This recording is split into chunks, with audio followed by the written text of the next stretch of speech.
I'm standing at the altar, sweating through this rented tux like a jackass. Victoria's not even looking at me. She's glued to her iPhone, thumbs flying. The string quartet wraps up the intro, and the silence hits harder than a subway screech at rush hour. Vic? I whisper. You good? She doesn't look up. Shut up. Liam. He's texting me.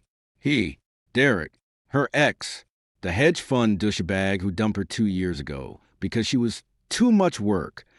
Now, after 300 invites went out, and I maxed out my credit cards for this shit show, he's back, and Victoria's eating it up. We're about to start. I say, keeping my voice steady. Lock the phone. She finally glances up, eyes icy. Derek says he messed up, wants to meet. I blink. What about us? About this wedding? This wedding's a PR stunt for Steel Tech, she hisses. But Derek? He's real power. You're just convenient. You cook. You don't bitch. It works. But I need more. The priest coughs. Guests shift in the pews. I catch whispers. Is she serious? Poor bastard. So, what are you saying? I ask, feeling the floor drop out. Delay the wedding. I need to see him. 20 minutes. If I'm not back, call it off. She turns and walks down the aisle, her veil dragging like a ghost. The guests gasp. My best man, Mark, claps my shoulder. Bro, I'm so sorry. I stand there, humiliated. The guy who secretly funded her startup, who coded half her platform while she slept, is now a speed bump on her road to reclaiming her ex. Ladies and gentlemen, the priest mumbles. Perhaps we should. No. I cut in. My voice echoes. I straighten up. If she needs 20 minutes, she's got it. I pull out my phone. Haven't used this number in 5 years. Time. I text one word to a contact labeled Commodore available. 3 dots pop up instantly. Dockside in 15. Need a +1 for the Admiral's reception? I eye the empty altar. The smug faces of these Manhattan elites who think I'm a nobody. Need a wife? I type. ASAP. Replies fast. Pier 17. Tie required. Lose the kick puppy look. I turn to the crowd. Weddings postponed. Indefinitely. Open bars paid for the next 10 minutes. Enjoy. I walk out of ST. Patrick's with my head high for the first time today. Behind me, someone mutters. Did he say paid for? Dude works at a used bookstore. If only they knew. 10 minutes later, I'm at Pier 17. The USS San Jacinto's tied up. Sailors in dress whites lining the rails. At the gangway, sharp as a razor, is Commander Evelyn Hayes. She doesn't smile. Scans me, eyes lingering on the cheap rental. Liam Anderson. You look like hell. Commander Hayes. Need a favor. Heard about your church meltdown. She says, stepping closer. Smells like salt and gunpowder. Victoria Steele made a fool of you in front of half of Manhattan. Need a wife. Right now, before she circles back. Evelyn raises an eyebrow. Marriage is a federal contract. Liam, not a Band-Aid for a bruised ego. Not asking for forever. I lie, asking for a statement. Marry me today. I'll drop $5 million to the Navy SEAL Foundation in your name. She chuckles, low and rough. $5 million? Liam, I know who you are. Know Arthur Anderson's your grandfather. Know you're the Anderson maritime heir. Known since that Pentagon gala 3 years back. I freeze. She knew? Why'd you keep quiet? I ask. Wanted to see if you were decent without the cash. You are, till today. She pauses. Also know what it's like being laughed at by these New York snobs. My family's old money, but we've got military honor. Victoria Steele would know honor if it bit her. She grabs my hand. Let's do it. My way. No prenup. No PR stunt. Real ceremony on this ship. When we face her, I talk. Deal. I say. No hesitation. Minutes later, the ship's chaplain's on deck. Sailors form an aisle. Evelyn's in dress whites. Medals gleaming. I borrow a jacket from a lieutenant. During the vows, Evelyn leans in. By the way, she whispers, my dad's chairman of the Joint Chiefs. Victoria's tech empire runs on DoD contracts. Just saying. I grinned for first time all day. 20 minutes after Victoria walked out. I'm married, not to CO, to a commander. Phone buzzes. Victoria. Derek's a bust. Get back here. Doing vows now. I look at Evelyn. She nods. I hit speaker. Hold it up. Victoria. I say, loud enough for the wind to carry. You're about 20 minutes too late. Just married AUS, Navy commander. Enjoy Derek. Heard the SEC's all over his insider trading. Hang up. Evelyn laughs. Kisses me hard right there on the deck. Behind us, the Statue of Liberty stands tall. Ahead, a speedboat tears toward us. In it, Victoria Steele, face paler than her dress. Game's on. Permission to come aboard. Commander? Victoria's voice is shrill. Bouncing off the steel hull, she's still in her wedding gown, clutching the rail of the speedboat like it's a life raft. Evelyn doesn't move. She just looks at me, one eyebrow arch. You're a circus. You're monkeys. Husband. I step forward, hands in my pockets. This is a restricted military zone. Victoria. You need clearance. Clearance? She lets out a laugh that sounds like breaking glass. Liam. Stop playing soldier. I made a mistake. Derek's a mess. He's drunk. He's talking about the SEC. It's a disaster. But we can fix this. Come back to the church. Now, church is booked for another event. Evelyn cuts in. Her voice cool. She hasn't raised her voice once. And somehow that makes her scarier. A children's choir. Very loud. They drown out your apologies anyway. Victoria ignores her. Eyes locked on me. Baby, please. I didn't know. About Derek. About whatever this is. She waves a hand at Evelyn's uniform. I thought you were just some guy working retail. If I'd known you had connections. Connections? I interrupt. You left me at the altar, Vic, in front of 300 people. Because your ex sent you a text. That's not about connections. That's about you thinking I'm disposable. You're not. She's climbing the gangway now, her heels clicking. A couple of sailors step forward, but Evelyn waves them back. I love you. I always have. This was just a test to see if you'd wait for me. And you did. You proved it. I proved I'm not a doormat. I say, there's a difference. She reaches for my hand. I don't pull away, but I don't grab hers either. She mistakes it for permission and lurches forward, trying to wrap her arms around me. Evelyn moves, fast. One hand catches Victoria's wrist. The other presses flat against her shoulder, stopping her cold.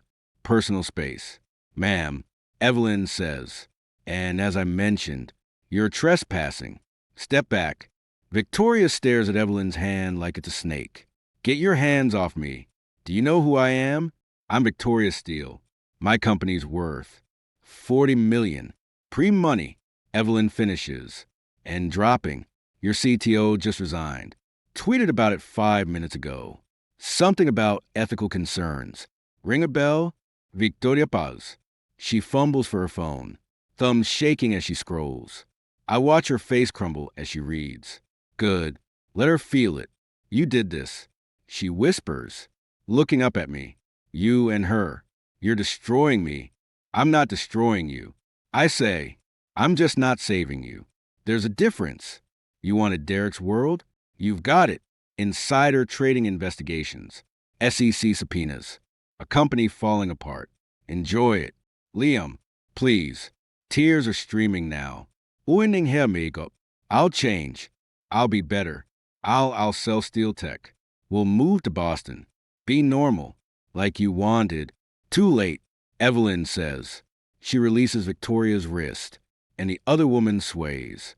He's not yours to fix anymore. He's mine. She pulls a small velvet box from her pocket. I hadn't even seen her put it there, and opens it. Inside is a plain gold band. Simple and heavy. She slides it onto my ring finger, next to the wedding band the chaplain gave me. Grandmother's ring. She murmurs. Family tradition. Wearing it means you're under our protection. Legally, financially, militarily. Victoria stares at the ring like it's a brand. You can't just marry him. It's not legal. I'll sue. You'll get back in your boat, Evelyn says. And you'll leave, because if you don't, I'll have the Coast Guard escort you out. And trust me, Victoria, nothing tanks a CEO's reputation faster than being hauled off a Navy pier in handcuffs. Victoria looks between us, me, standing tall, Evelyn, unshakable, and something in her breaks. She lets out a choke sob, turns, and stumbles back down the gangway. The speedboat roars to life, spraying water as it peels away from the pier. Silence falls again.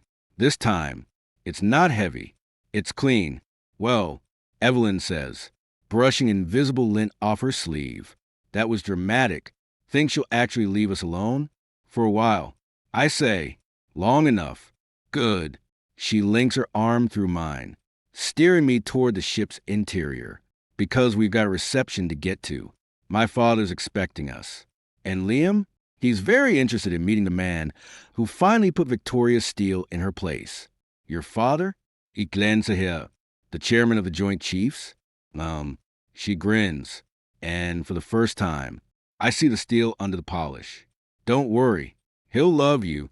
Mostly because you're not Derek. Dad hates hedge fund guys. Says they're financial mercenaries. I laugh. Actually laugh. It feels rusty. But real. What if he asks about the bookstore job? Tell him the truth, she says, that you were undercover, testing the resilience of the American workforce. He'll eat that up. We step into a briefing room. All polished wood and brass fixtures. A long table dominates the center, and at the head sits a man in a crisp army uniform, stars on his shoulders. He looks up as we enter, eyes sharp. Evie, he says, voice gruff but warm. You're late. Traffic on the East River. Dad, Evelyn says, leaning down to kiss his cheek. Liam, this is General Marcus Hayes. Dad, this is my husband, Liam Anderson. The general stands. He's taller than I expected, built like a linebacker. He looks me over. The borrowed jacket, the new rings, the still damp hair from the spray, and extend a hand. Anderson, heard about your morning. Sorry about the church. Thank you, sir, I say, shaking his hand. His grip could crush coal. Call me Marcus. Sir, is for people who haven't married my daughter. He releases my hand, turns to Evelyn. You sure about this one? Evie? He looks like he's been through a blender. Positive, Evelyn says. He's got a spine, and he doesn't flinch when I yell. Good, Marcus nods, then reaches into his jacket and pulls out a folded newspaper. He tosses it onto the table. It's the Wall Street Journal. The headline reads, Steel Tech stock plummets amid SEC investigation. CEO's wedding debacle sparks investor panic. Page 6. Marcus says, tapping the paper. They're having a field day. Apparently, Victoria Steele's delayed wedding is the top story, right above a raccoon that got stuck in a pizza oven. I pick up the paper. There's a photo of Victoria leaving the courthouse. Hair mussed, eyes red, and a smaller shot of me walking out of the church. Head high. The caption reads, Tech CEO's fiancée leaves her at the altar, literally. Sources say he's done with her drama. Small mercies. I murmur. Mercies? Evelyn snorts. That's a gift. Free PR for you. Bad PR for her. Perfect. Marcus leans back in his chair. So, what's the plan? Anderson? You gonna hide behind my daughter's rank? Or you gonna stand on your own? I meet his gaze. Stand on my own. Sir, Marcus, I've been hiding long enough. Victoria wanted power? She can watch me wield it. Attitude I like. Marcus says, a hint of a smile tugging at his mouth. But power's not free. You got the Anderson name, the maritime empire. But you've also got enemies, board members who want you gone, competitors who will use Victoria's mess against you. You ready for that? I am. I say, and I realize, as the words leave my mouth, that it's true. The humiliation's faded. What's left is clarity. And a hell of a lot of anger. Good, Marcus says. He reaches into a drawer and pulls out a thick envelope, slides it across the table to me. Your grandfather's will. Read it. All of it. Especially the parts about the board. They've been created with the accounts. Evelyn's got the audit reports. Use them. I open the envelope. Inside, the pages are dense with legalese. But one line jumps out. In the event of Liam Anderson's lawful marriage, full control of Anderson Maritime assets shall transfer to him, effective immediately. Full control. $40 billion. A global shipping empire. All mine, provided I stay married. I glance at Evelyn. She's watching me, a small smile on her lips. Told you, she says softly. Family protects family. I look back at Marcus. Thank you, both of you. Don't thank us yet. Marcus says, you've got a board meeting tomorrow morning. 9 a.m. They're going to try to vote you out before you even sit down. You've got one night to prepare. One night to figure out who's with you. And who's about to spend the next 20 years in federal prison. He stands, buttons his jacket. Evelyn, make sure he gets some sleep. And Anderson, don't screw this up. My daughter didn't marry a quitter. He leaves the room. Evelyn and I are alone. She steps closer, rests her head on my shoulder. You okay? Better than okay. I say. I wrap an arm around her, pull her tight. I've got a wife, a company, a purpose. Victoria threw me away. She's going to regret it every day for the rest of her life. Damn right, Evelyn murmurs. She tilts her head up, kisses me slow, deep, claiming. When she pulls back, her eyes are bright. Now, let's go get some sleep. Tomorrow, we burn the world down. Outside, the sun's setting over the Hudson, painting the sky orange and gold. Somewhere out there, Victoria's licking her wounds. The board's plotting. The vultures are circling. But inside the ship, with this woman in my arms, I'm not the guy in the rented tux anymore. I'm Liam Anderson, and I'm just getting started. I wake up to the sound of knuckles rapping on a steel door. Not the gentle kind. The bang, bang, bang that says I've had my 4 hours of sleep, and I'm ready to kill someone. Evelyn's already up. She's doing push-ups on the deck. Her PT shirt soaked through. She doesn't even look at the door. Come in, she grunts. A young lieutenant pops his head in. Commander Hayes. Mr. Anderson. We got a situation on the pier. Ms. Steele is back. She's got a film crew from New York One and, her legal team. I swing my legs off the bunk. Victoria? Affirmative. Sir, the lieutenant says, looking uncomfortable. She's screaming about marital rights and unlawful detention. Also, she's holding a copy of Forbes with your face on the cover. The headline says, The Return of the Anderson Prodigal. She doesn't look happy. Evelyn finishes her set and stands, cracking her neck. Stay here, she tells me. I'll handle the theatrics. Like hell, I say, grabbing the blazer she laid out for me. Navy wool. No tags, but it fits like it was painted on. She made a scene at my wedding. I'll make the closing arguments at hers. We step out onto the pier. It's a circus. Victoria is in a cream-colored pantsuit, her hair perfectly blown out despite the salty air. Behind her, a guy in a $1,000 suit is holding a microphone, and a camera is rolling. Liam Anderson is being held against his will by a rogue military officer. Victoria is shouting. She spots me and her face twists. Liam, baby, get away from her. She's insane. Evelyn doesn't raise her voice.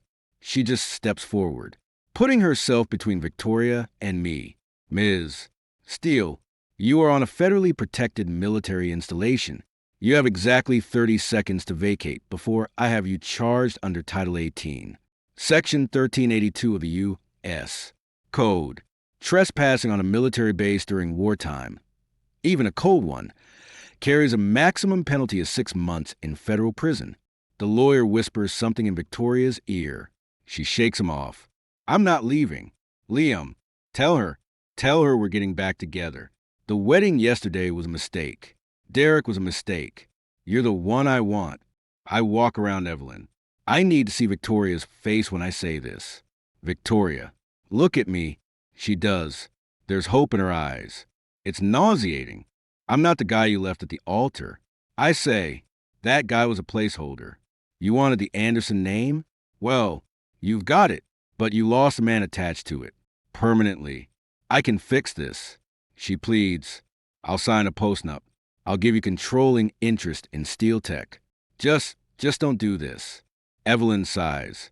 She pulls out her phone and taps the screen. Liam, look at this.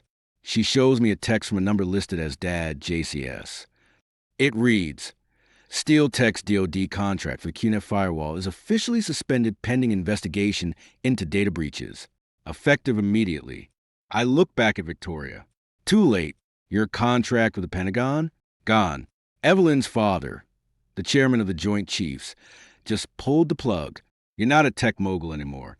Victoria, you're just a liability. Victoria's lawyer goes pale. Ms. Steele, we need to go. Now, the SEC is filing an injunction against your latest funding round. If we don't get back to the office...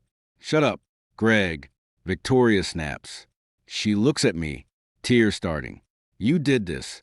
You and your military bitch. The temperature drops 10 degrees.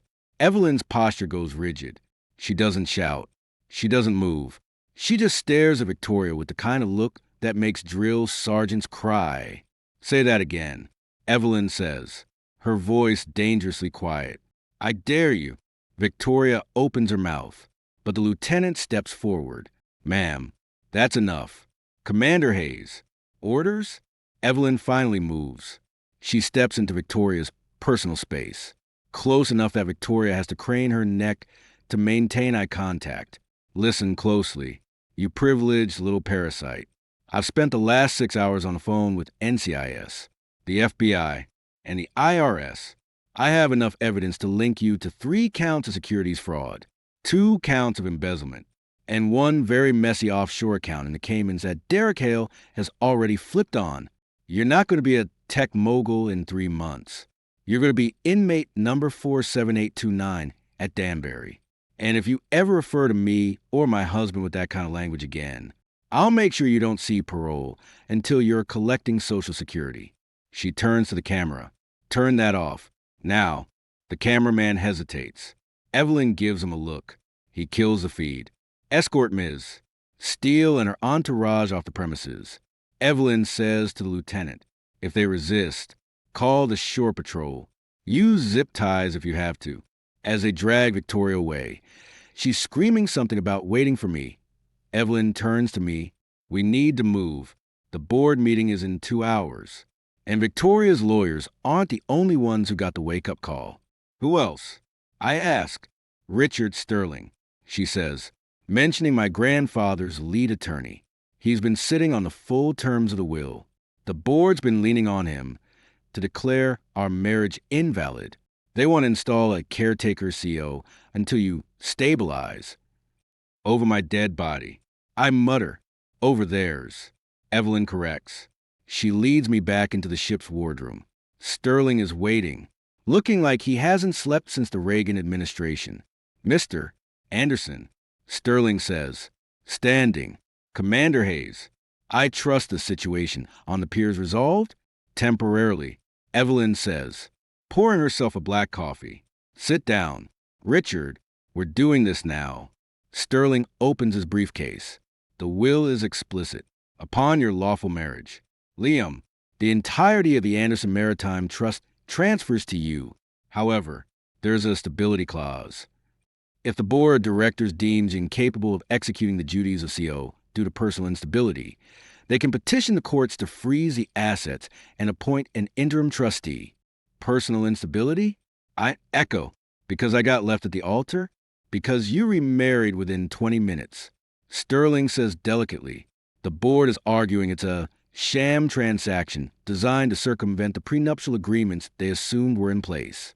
They're also pointing to your recent employment history. A bookstore clerk. Liam, they're using it to paint you as a flight risk or a man suffering a midlife crisis. Evelyn sets her mug down with a sharp clack. Let them try. I've already drafted a response. First, the marriage is valid under New York state law.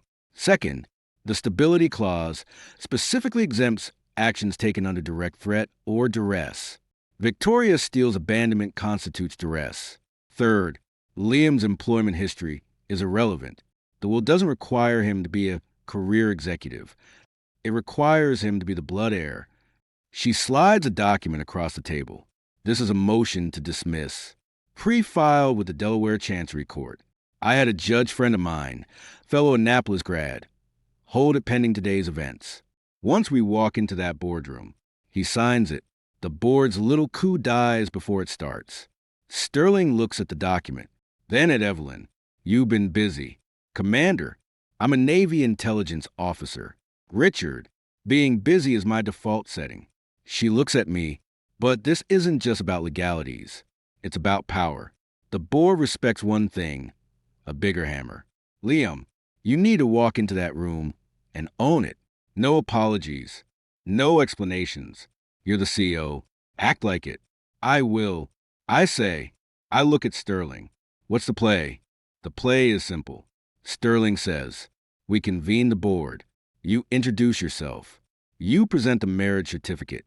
You present the letters from General Hayes confirming the DoD contract suspensions. You let them know that any attempt to challenge your authority will result in immediate criminal referrals for the embezzlement Evelyn's audit uncovered. Then, you fire the CFO and the head of compliance. You install your own people. You thank them for their interim service, and you walk out. And if they refuse, I ask. They won't, Evelyn says. She pulls out her phone again. Just got a text from Dad. He's spoken to the Secretary of Defense. If the Anderson board tries to undermine the CEO, especially one married to a senior intelligence officer, it'll be viewed as a threat to national logistical security. Translation: the government will freeze every asset Anderson Maritime has until the instability is resolved. The board loses billions.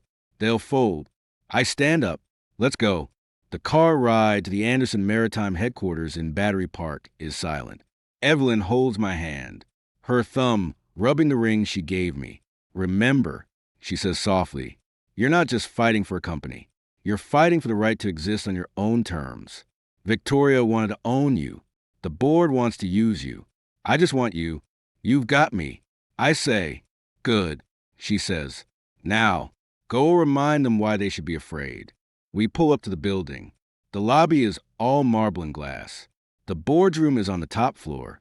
As the elevator doors open, I see them, 10 men in expensive suits, waiting around a massive mahogany table. Charles Pemberton, the board chair, looks up. He's smirking. Liam, he says, standing, or should I say, Mr. Anderson, welcome. We were just discussing the unusual circumstances of your morning. Charles, I say, walking in. Evelyn follows, silent and imposing. Gentlemen, I'll keep this brief. As of 0900 hours today, I am the Chief Executive Officer of Anderson Maritime. My marriage to Commander Evelyn Hayes is legal, valid, and recognized by the state of New York and the United States Navy.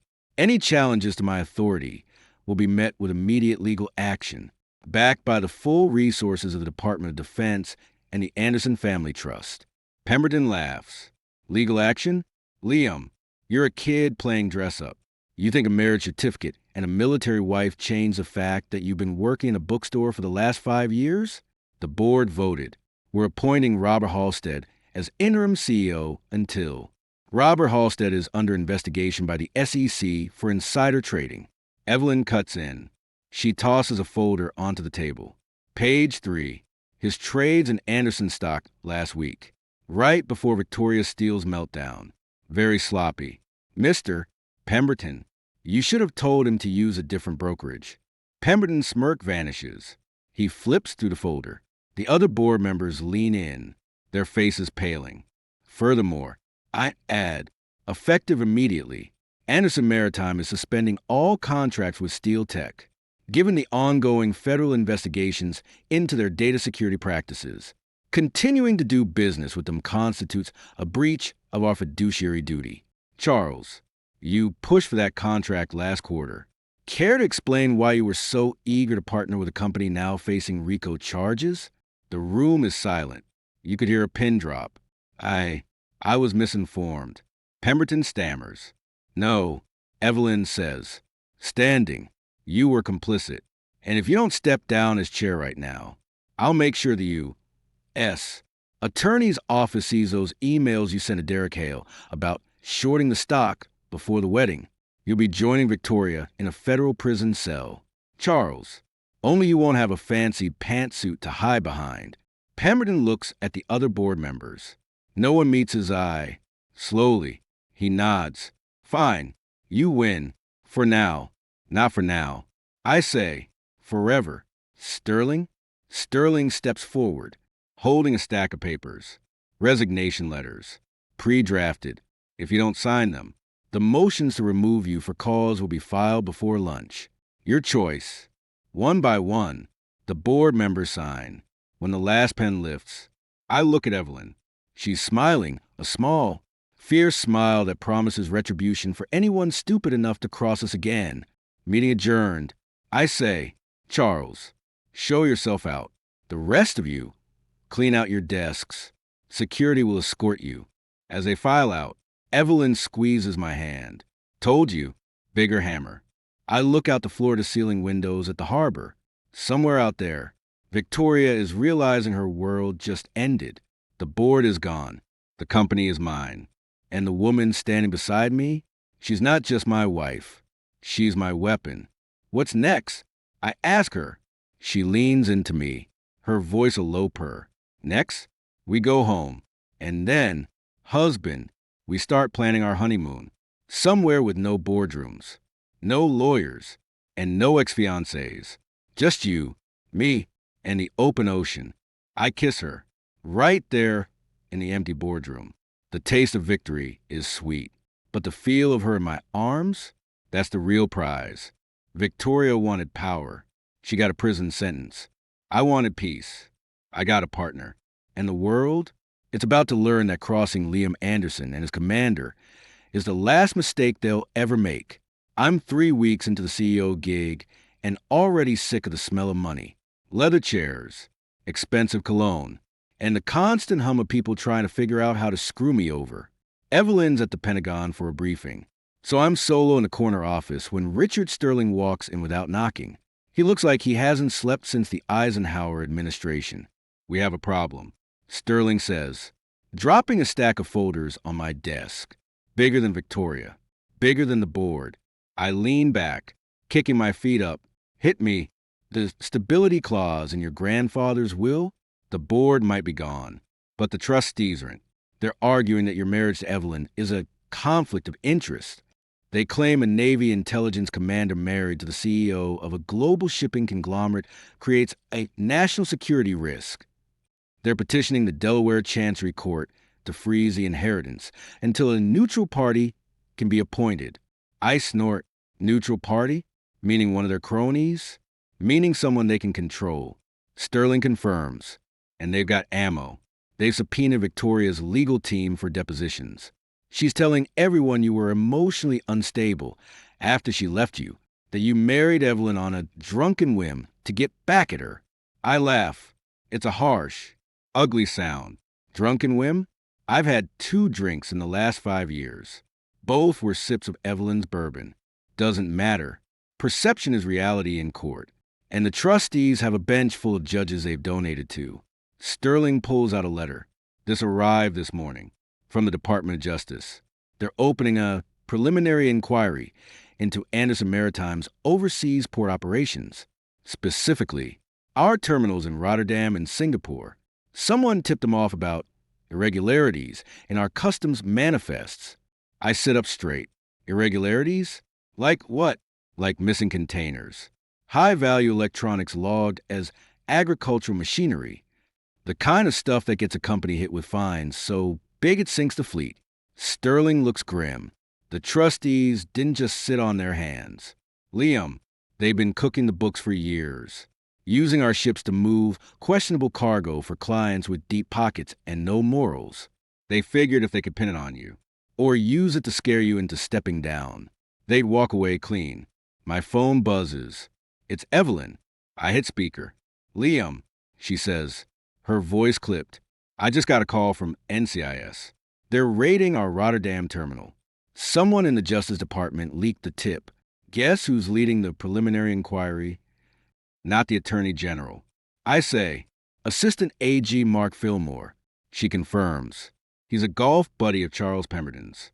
He's also the guy who signed off on Victoria's deferred prosecution deal last month, the one where she agreed to testify against corrupt CEOs in exchange for a lighter sentence. I slam a fist on the desk. She's testifying? Against me? Against the Anderson regime? Evelyn corrects. What she's framing as you. She's claiming you knew about the smuggling, that you encouraged it to inflate profits. Fillmore's eating it up. He wants a scalp, and you're the shiny new target. Sterling rubs his temples. If Fillmore gets a grand jury indictment, the banks will freeze our lines of credit. We won't be able to pay for fuel, port fees, or payroll. The company collapses in 60 days. Over my dead body. I mutter. That can be arranged. Evelyn says, dry as bone, but I have a better idea. I'm flying to Rotterdam. I've got jurisdiction here, national security implications. Remember? If NCIS is involved, I can assert command prerogatives and stall the seizure of the manifests. But I need you to do something for me. Name it. Go to the courthouse in Wilmington. File a countersuit. Not against the trustees, against Victoria and Fillmore. Charge them with conspiracy, defamation, and obstruction of justice. Use the recordings I sent you last night. Recordings. Last night, Evelyn had played me audio of Victoria talking to Fillmore on a wiretap Evelyn's team had legally obtained, thanks to Victoria's proximity to Derek's ongoing federal case. In it, Victoria was practically begging Fillmore to ruin Liam so she could reclaim her rightful place at Anderson Maritime. I'll file it. I say, but it'll take weeks to get a hearing. It won't, Evelyn says. I called in a favor. Judge Barbara Whitmore. She owes me for catching her nephew in a drug sting last year. She'll hear the case tomorrow morning. But Liam, you need to be ready for what happens after. What's that? The truth, she says, about your grandfather, about why he hid you, about why he left the company in such a mess. I look at Sterling. He's avoiding my eyes. Richard? What's she talking about? Sterling sighs. He pulls out an old, yellowed envelope from his bag. Your grandfather didn't just hide you because your mother wanted a normal life. Liam, he hid you because the trustees were trying to kill you. The room goes dead silent. Say that again. I whisper. 1989, Sterling says. Your father, Arthur's only son, died in a boating accident while auditing the Rotterdam terminal. Arthur suspected foul play, but couldn't prove it. When you were born, he sent you away. Made it look like your mother divorced him and took you. He funneled money to you through dummy corporations, the bookstore, the apartment in Brooklyn, to keep you off the radar. He knew the trustees would come for you the second he died. He was right. I stare at the envelope. My hands are shaking. Why didn't he tell me? He wanted to, Sterling says, but he was dying. He made me promise to wait until you were married, until you had a shield. He knew Evelyn's family would protect you. He knew the Navy would protect you. He just didn't know if you'd survive the transition otherwise. Evelyn's voice comes back on the line. Liam, you still there? Yeah. I choke out. I'm here. Listen to me, she says, her tone softening for a split second before hardening again. Your grandfather was a good man. He loved you. He built this company to give you a legacy, not a coffin. The trustees killed your dad. They tried to kill you by proxy through Victoria. They won't win. Not today. Not ever. I'm sending you the files on the Rotterdam operation, the real ones, not the doctored manifest the trustees created. Use them in court. Show the judge who the real criminals are. I will. I say. My voice is steady now. Cold. Focused. I'll bury them. Good. Evelyn says. Now, get to Wilmington. I'll handle Rotterdam. And Liam, wear the Navy suit. The one that makes you look like you own the world. Because after tomorrow, you will. She hangs up. I look at Sterling. Let's go. We've got a judge to see. The courthouse in Wilmington is a Gothic nightmare. Marble columns, high ceilings, and the kind of oppressive silence that makes you want to whisper. Judge Whitmore is exactly what Evelyn described. 60, silver-haired, and sharp as a tack. She eyes me as I approach the bench. Mister, Anderson, she says, you've got 10 minutes to convince me not to throw this frivolous lawsuit out. I open the folder Evelyn sent. Your Honor, this isn't frivolous. It's a matter of national security and corporate sabotage. I'm filing for an emergency injunction against Assistant AG Fillmore and Ms. Victoria Steele, barring them from further interference in Anderson Maritime's operations pending a full investigation into their conspiracy to defraud the United States government. I slide the audio transcript across the table. Page 4. Ms. Steele explicitly states her intent to ruin Liam Anderson to reclaim control of a company she has no legal claim to. Page 7. Mr. Fillmore agrees to expedite the investigation in exchange for future considerations, namely, a seat on the Anderson board once I'm removed. Judge Whitmore scans the pages. Her eyebrows climb higher with each line. This is explosive. It's also verifiable. Sterling interjects. The recordings were obtained legally under Title III of the Omnibus Crime Control Act via an ongoing NCIS investigation into Ms. Steele's prior fraudulent activities. We have the chain of custody. The courtroom doors burst open. Fillmore strides in, flanked by 2 junior attorneys. He's red-faced and sweating. Your Honor, this is outrageous. These recordings are inadmissible. They violate attorney-client privilege. Attorney-client privilege doesn't apply when the client is conspiring to commit a crime. Mr. Fillmore, Judge Whitmore says, not looking up from the transcript, and according to page 9, Ms. Steele discussed destroying evidence with you after she retained counsel. That's obstruction. Plain and simple. Fillmore sputters. Your Honor, I demand. You demand nothing. The judge cuts him off. She looks at me. Mr. Anderson, your injunction is granted. Mr. Fillmore, you are hereby ordered to cease all investigative activities related to Anderson Maritime pending a formal ethics review by the DOJ's Office of Professional Responsibility. Ms. Steele's deposition is suspended indefinitely. Bailiffs, escort Mr. Fillmore out. He's not to leave the state without my express permission. As Fillmore is dragged out, Victoria rushes into the courtroom. She sees a look on my face and freezes. Liam? She whispers. What's happening? What's happening? Victoria. I say, walking toward her, is that your little conspiracy just blew up in your face. The recordings are out. The judge has seen them. Fillmore's benched. And you're about to become very familiar with the inside of a federal holding cell. She backs away, shaking her head. No, you can't do this. I'm a victim. Derek forced me. Evelyn forced me. No one forced you to plot with Fillmore. I say, no one forced you to try to destroy my company. You did that all on your own. And now, you're going to pay for it. Evelyn walks in then, fresh off a flight from Rotterdam. She's in her dress blues, medals gleaming. She doesn't even glance at Victoria. She walks straight to me. Hand me a data chip. Rotterdam secured. She says, found the real manifests. The trustees were moving stolen military hardware, night vision goggles, encrypted radios out of Afghanistan through our ports. They were selling them to brokers in Eastern Europe.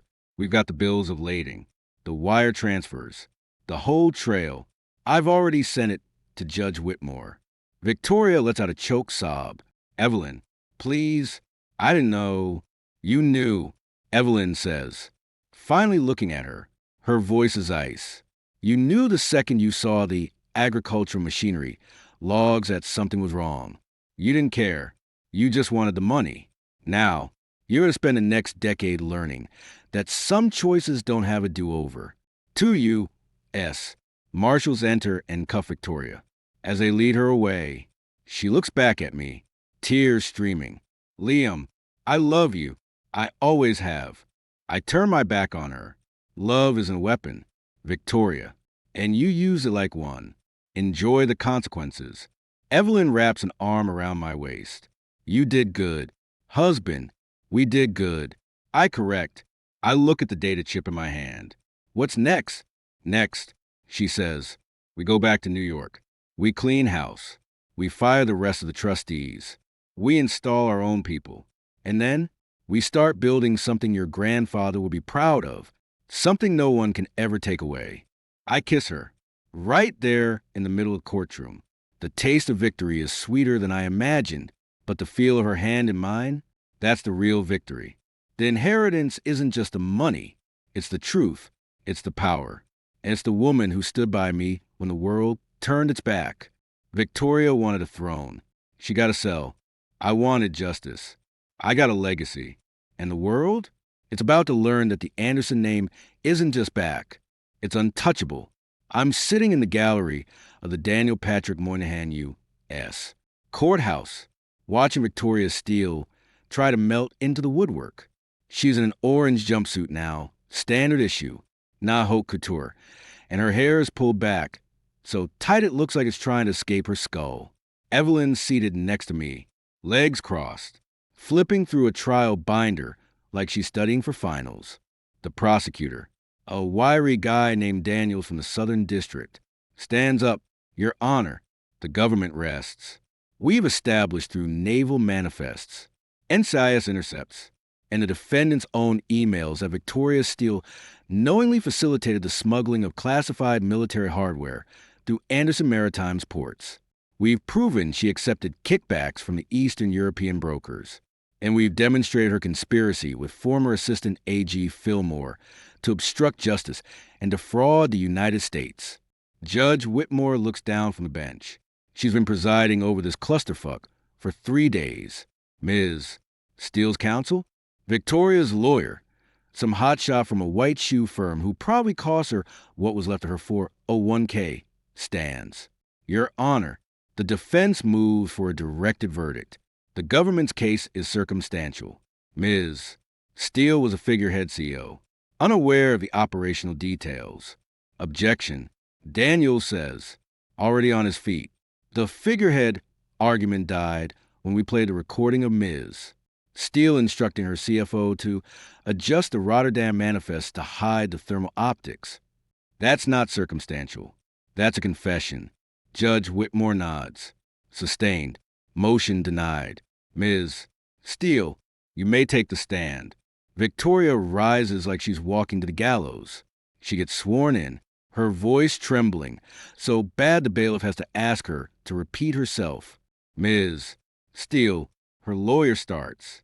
Tell the court about your relationship with Mr. Anderson. Wasn't he the one managing the day-to-day operations of Anderson Maritime? Victoria seizes the opening. Yes, Mr. Anderson. He handled everything. I was focused on steel tech. I barely looked at the shipping manifests. He must have been the one moving the hardware. He's framing me. I lean over to Evelyn. She's really going with my ex-boyfriend, did it? That's her big play? Evelyn doesn't look up from her binder. She's desperate. Desperate people say stupid shit. Daniels approaches the podium. Ms. Steele, you claim Mr. Anderson managed the operations.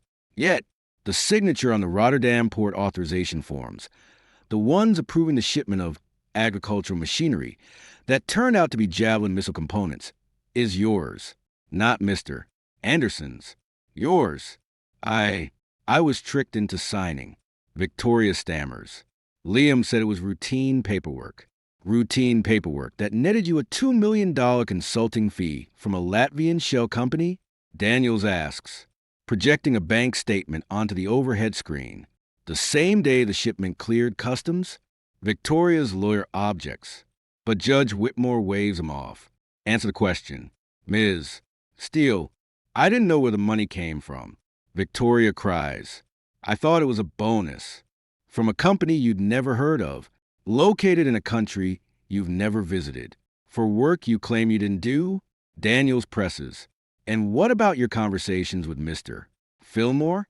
The ones where you discussed neutralizing Liam so you could reclaim the Anderson empire? Were those routine too? Victoria looks at me, pleading. Liam, tell them I didn't know. We were supposed to be married. I loved you. I stand up. Judge Whitmore looks at me. Mr. Anderson, do you wish to address the court? Briefly. Your Honor. I say. I walk to the front, keeping my eyes on Victoria. Victoria, you didn't love me. You loved the idea of what I could give you. When you left me at the altar for Derek, you weren't making a mistake. You were making a choice to prioritize power over loyalty, a choice to ignore the man who built your company's foundation while you chase a hedge fund manager who was using you to launder money. And when that failed, you chose to conspire with a corrupt prosecutor to destroy me. So no, I won't tell them you didn't know, because you did. You just didn't care. I turned back to the judge. Your Honor, the defense claims I'm the architect of this scheme. Yet, I'm the one who provided the incest with the evidence. I'm the one who reported the irregularities to the Department of Defense. And I'm the one who spent the last month personally overseeing the installation of AI-driven manifest verification systems at every Anderson terminal worldwide to ensure this never happens again. If I were guilty, I'd be sitting next to Ms. Steele. I'm not. I'm sitting here as the victim of her crimes. Judge Whitmore nods.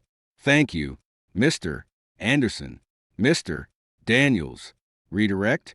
Daniels smiles. No redirect. Your Honor, the government has no further questions. Victoria's lawyer tries to salvage it, but it's a train wreck. He brings up my bookstore clerk past, implying I'm some sort of criminal mastermind playing dumb. Evelyn finally looks up from her binder and snorts so loud the jury hears it. The judge bangs her gavel. Counsel, approach, Judge Whitmore says. When they're at the bench, she tears into them. Your client's defense is that a man who voluntarily handed over evidence against her is somehow the mastermind? That's not a defense. It's a fairy tale. Sit down. The jury is out for 4 hours. Long enough for me to grab a coffee with Evelyn in the courthouse cafeteria. She's checking her tablet. Live feeds from Anderson's global ports. Everything's running smooth, efficient, clean. You nervous? She asks, stirring her black coffee. Nah, I say. She dug her own grave. I just handed her the shovel. The bailiff calls us back in. Victoria is shaking so hard her teeth are chattering. The foreperson, a middle-aged woman from Staten Island, stands up on the count of conspiracy to commit wire fraud. How do you find? Guilty. On the count of smuggling of munitions. How do you find? Guilty. On the count of obstruction of justice. Guilty. They run through all 12 counts. 12 times. The word guilty echoes through the room. Victoria buries her face in her hands. Her lawyer looks like he wants to jump out a window. Judge Whitmore looks at Victoria. Ms. Steele, you had every advantage in life. Wealth, education, opportunity. You threw it all away for greed and ego. The probation office recommends 15 years.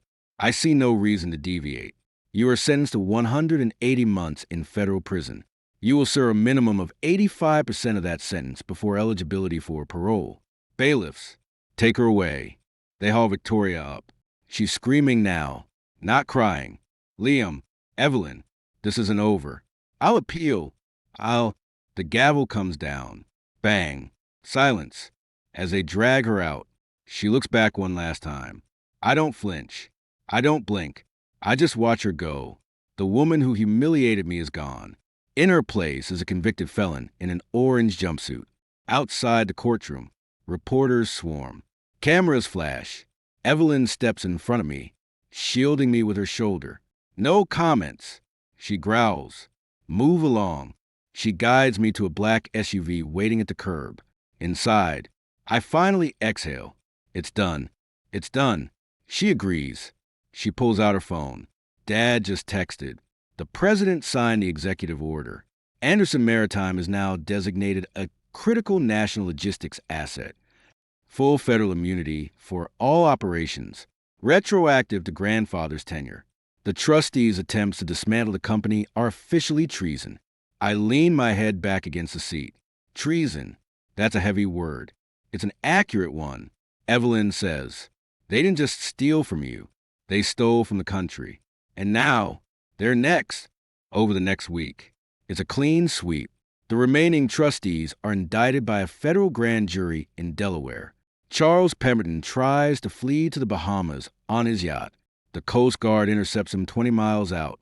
Mark Fillmore takes a plea deal, agreeing to testify against the brokers in Eastern Europe in exchange for 20 years instead of life. Victoria's appeal is denied before it's even filed. Judge Whitmore cites overwhelming evidence of guilt. I hold a press conference on the floor of the New York Stock Exchange. I announce the creation of the Arthur Andersen Foundation, a billion-dollar endowment for veterans' mental health, funded by the sale of the trustees' seized assets. I unveil the new Andersen Maritime logo, a stylized compass with the words integrity, honor, service.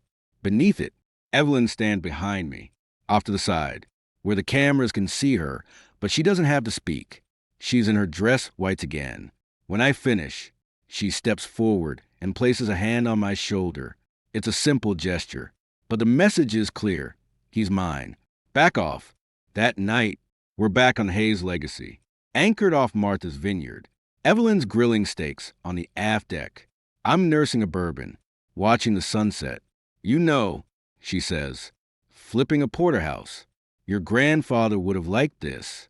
The steak, the boat, the fact that you didn't punch Victoria in the face during the trial. I laugh. I thought about it. I know, she says. I was ready to bail you out if you did. But you didn't. You let the system work. That's growth. Husband, I look at her. I couldn't have done it without you, without your contacts, your intel, your everything. She walks over, wiping her hands on a towel. She straddles my lap, her forehead resting against mine. You could have. You're smarter than you give yourself credit for, but you didn't have to. That's what partnership means. Liam, I've got your 6. Always. I kiss her, tasting the salt from the sea and the smoke from the grill. What's next? Next? She murmurs. We finish our honeymoon. Then, we start thinking about the future. Maybe a little Andersen Hayes running around in a few years.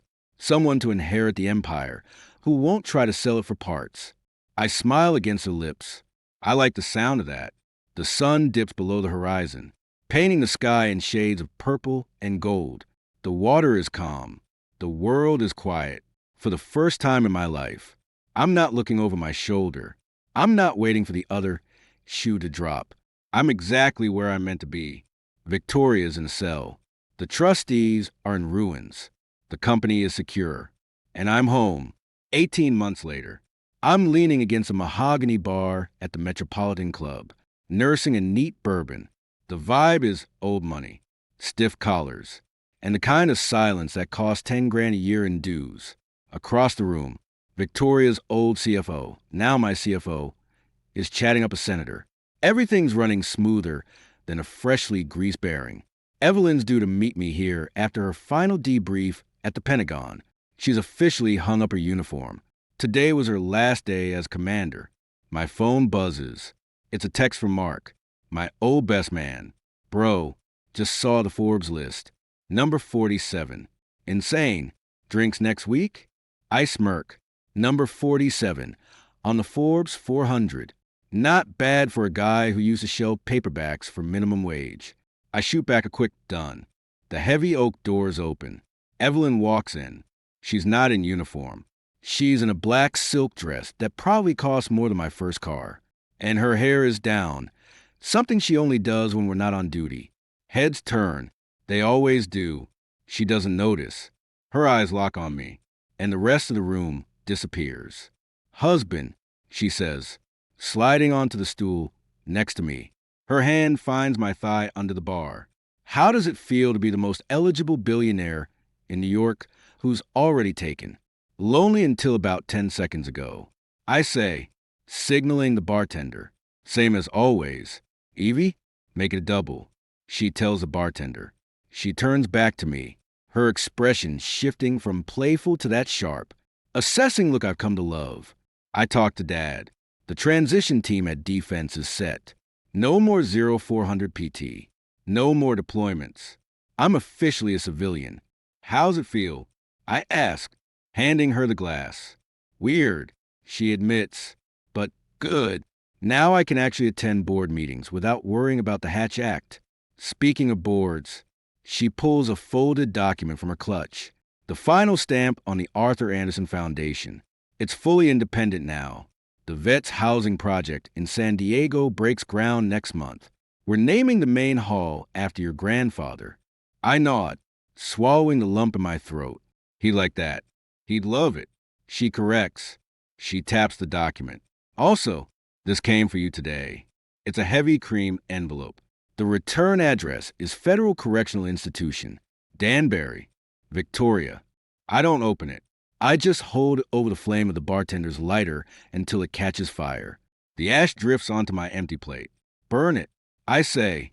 Whatever she has to say now is just noise. Evelyn watches the envelope turn to black flakes. You don't want to know what she wrote? I know. I say.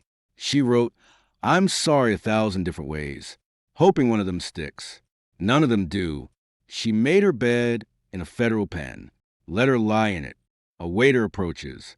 "Mr. Anderson, Mrs. Hayes, your car is ready." "Mrs. Hayes."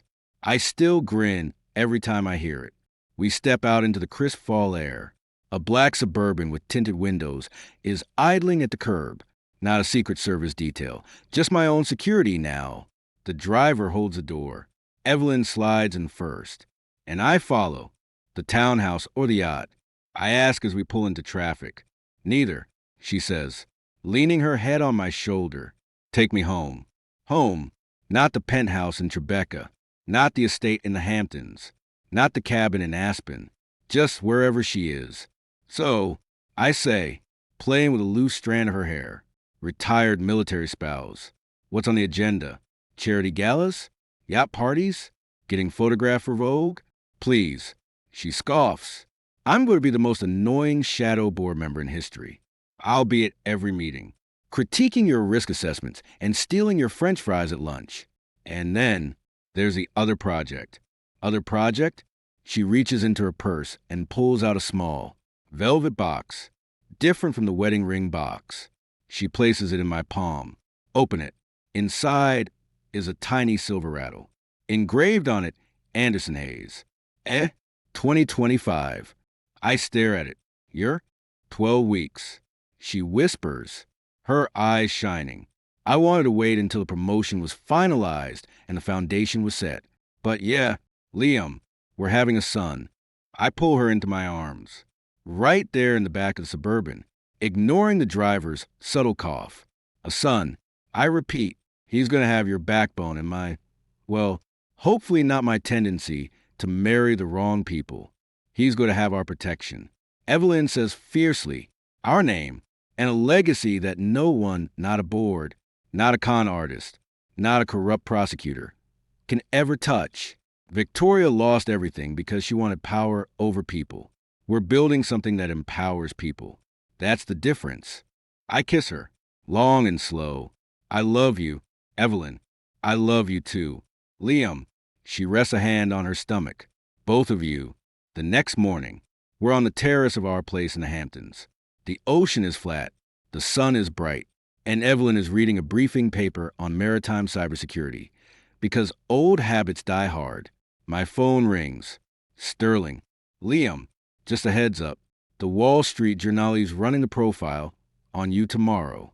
The one focusing on the rebirth of Anderson Maritime. They mentioned Victoria once, in the context of past legal troubles. The focus is all on the future, on the foundation, on Evelyn's role in cleaning up the ports. Thanks. Richard." I say, "Anything else?" "Just pride," he says, his voice uncharacteristically soft. "Your grandfather will be incredibly proud. You didn't just survive the storm. You rebuilt the ship. Carry on. Mr. Anderson." I hang up. Evelyn looks over her paper. "Sterling?" "Yeah, complimenting my shipbuilding skills." "He's not wrong," she says. She sets the paper down and walks over, wrapping her arms around my waist from behind. "You know, I was thinking, when the baby comes, we should take 6 months. No phones, no email, just the 3 of us on the Hayes legacy, sailing wherever the wind takes us." 6 months? I tease. "Can the Navy spare you for that long? I'm a civilian. Remember?" She nips at my ear. "And you're the boss. You can spare yourself. Unless you're scared of a little quiet." I'm not scared of quiet. I say, turning in her arms, I'm scared of how much I'm going to love watching you be a mom. She smiles, that rare, unguarded smile that still makes my chest tighten. Good, because I plan on being the best damn mom this dynasty has ever seen. And you? You're going to be the dad who teaches him how to sail, how to negotiate a merger, and how to never, ever let anyone make him feel small. I look out at the horizon. The sun is high, the sky is clear, and the water stretches out forever. The boy who was left at the altar is a ghost. The man who was mocked in a rented tux is gone. In his place is a husband, a father-to-be, and a CEO who owns the world. Victoria is a footnote in a court record. The board is dust. The inheritance is secure. And in my arms, I hold the woman who made it all possible. The woman who didn't just save me, but who saw me, the real me, when no one else did. Let's go inside. I murmur, I want to hold you before the world starts calling again. Lead the way. Mr. Anderson, she says, taking my hand. I'll follow you anywhere. And as we walk back into the house, the door clicking shut behind us, I know one thing for certain. The horizon isn't just a line in the distance. It's ours. Every inch of it.